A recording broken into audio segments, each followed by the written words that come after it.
நேயர்கள் அனைவருக்கும் வணக்கம். இது ஒரு தனிப்பட்ட பதிவு. பன்னிரு படைக்களம் வாசிக்கும் போதுதான் கஸ்தூரியின் குரலுக்கு யூடியூப் குழுமம் மானிட்டைசேஷன் அனுமதி வழங்கியது. ஆனால் ஆசிரியரின் வரிகளை அப்படியே நான் திருப்பி வாசிப்பதனால் பார்வைகளுக்கான ஆதாயம், அதாவது வியூஸ்களுக்கான ஆதாயம் எதுவும் யூடியூப் குழுமம் வழங்காது. அதற்கு பதிலாக கேட்பவர்கள், வாசகர்கள் அவர்கள் விரும்பினால் கஸ்தூரியின் குரலுக்கு ஆதாயம் வழங்கலாம் என்று கூறியது. அந்த வகையில்தான் தேங்க்ஸ் என்ற ஒரு ஆப்ஷன் இருக்கிறது. எல்லா பதிவுகளிலும் வலது ஓரத்தில் 3 புள்ளிகள் இருக்கும். அதை திறந்தால் தேங்க்ஸ் என்ற ஒரு ஆப்ஷன் வரும்.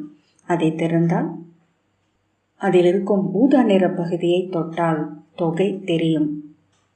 நீங்கள் விரும்பினால், என்னுடைய பதிவுகள் உங்களுக்கு பிடித்திருந்தால் எனக்கு உதவி செய்யலாம். எந்த வீடியோ உங்களுக்கு பிடித்திருந்தாலும் நீங்கள் எனக்கு உதவ முடியும். மிக்க நன்றி.